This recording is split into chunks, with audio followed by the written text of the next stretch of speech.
Shalom Sobat Girl Blessing, Happy Sunday. Welcome di bulan Maret, di minggu pertama di bulan Maret ini. Mungkin banyak orang ya menanti-nantikan bulan Maret, termasuk salah satunya aku.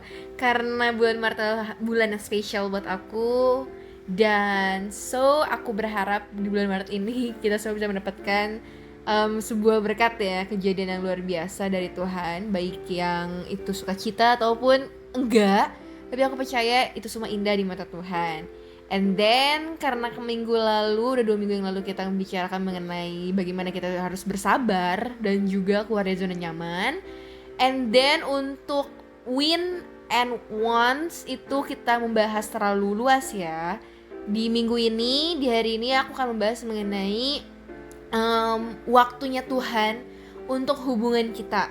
Hubungan baik untuk pacaran, menikah, ataupun berteman. Tapi karena ini menyambung dari bulan Februari yang lalu, aku akan membahas topiknya lebih ke hubungan sih. Jadi aku harap buat kita semua yang mungkin belum masuk tahap itu ataupun sudah, ini bisa menjadi sebuah acuan yang dapat kita pikirkan gitu ya, lebih matang lagi dalam memasuki sebuah hubungan.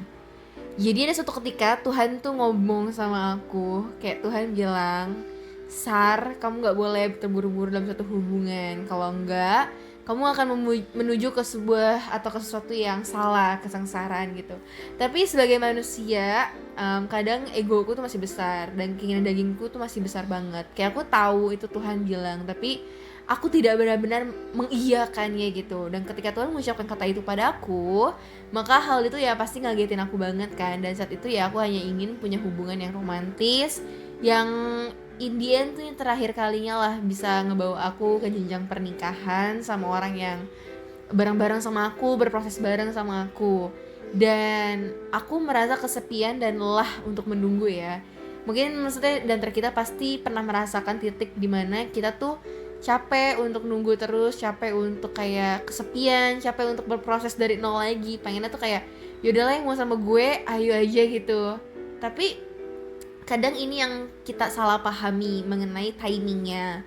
Dan aku juga melihat orang lain menikah, orang lain berpacaran, ya aku juga mempunyai gambaran seperti itu. Maksudnya umur aku itu kan sudah bukan umur yang masih anak-anak ya, tapi punya pemikiran untuk konsep di masa depan nanti.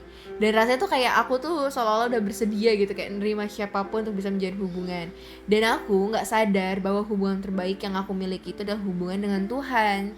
Jadi teman-teman, kalau suatu saat nanti kita masuk dalam sebuah hubungan, tiba-tiba di tengah jalan kayak pasangan kita itu atau kita seakan-akan tuh merampas kasih yang kita punya atau mereka punya, itu salah loh teman-teman. Karena kasih sesungguhnya itu harusnya dibangun dan diproses saat kita belum masuk ke sebuah hubungan, dan kita sama-sama mengisi satu sama lain dari sumber kasih, yaitu Tuhan sendiri.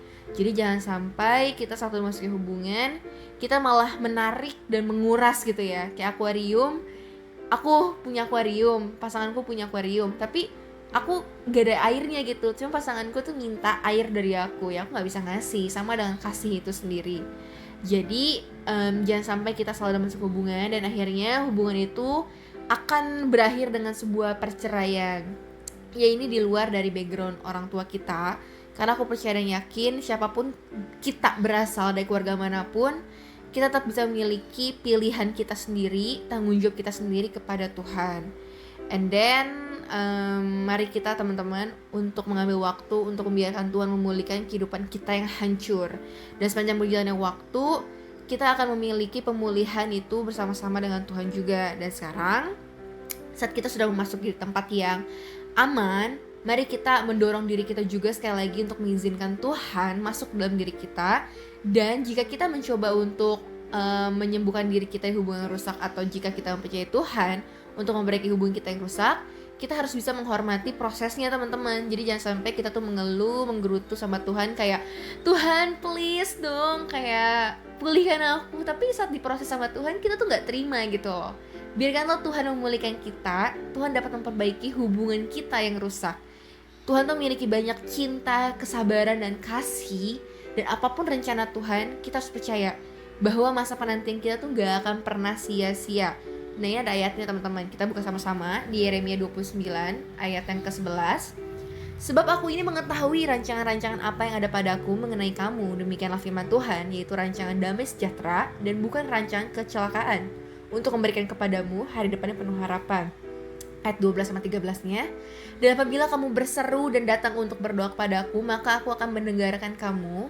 Apabila kamu mencari aku, kamu akan menemukan aku. Apabila kamu menanyakan aku dengan segenap hati. Ayat 14-nya. Aku akan memberikan kamu menemukan aku. Demikianlah firman Tuhan, dan aku akan memulihkan keadaanmu, dan aku akan mengumpulkan kamu dari antara segala bangsa dan dari segala tempat kemana kamu telah kucerai-beraikan. Demikianlah firman Tuhan. Dan aku akan mengembalikan kamu ke tempat yang dari mana aku telah membuang kamu. Jadi kesimpulannya, everybody wants to win, but nobody wants to wait. Jadi semua orang tuh mau untuk buru-buru mendapatkan apa yang dia harapkan, tapi gak semua orang tuh mau menghargai prosesnya. Jadi setelah kita membicarakan mengenai bagaimana kita harus bisa bersabar dan juga keluar dari zona nyaman kita menuju apa yang Tuhan mau, maka segala sesuatu itu akan berjalan dengan baik loh, teman-teman.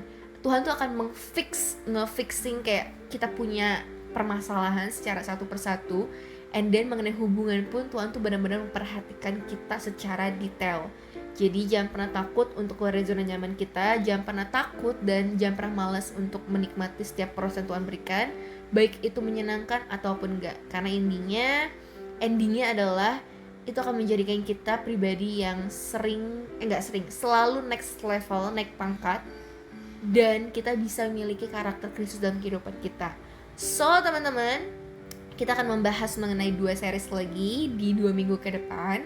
Aku harap dari apa yang kita bisa dapatkan dari Wins and Wants ini, itu bisa menjadi bekal kita untuk terus berproses di dalam Tuhan dan juga bersama dengan orang-orang yang kalian sayang. Jadi teruslah bertemu dalam Tuhan dan jadilah berkat. Happy Sunday and Jesus bless you.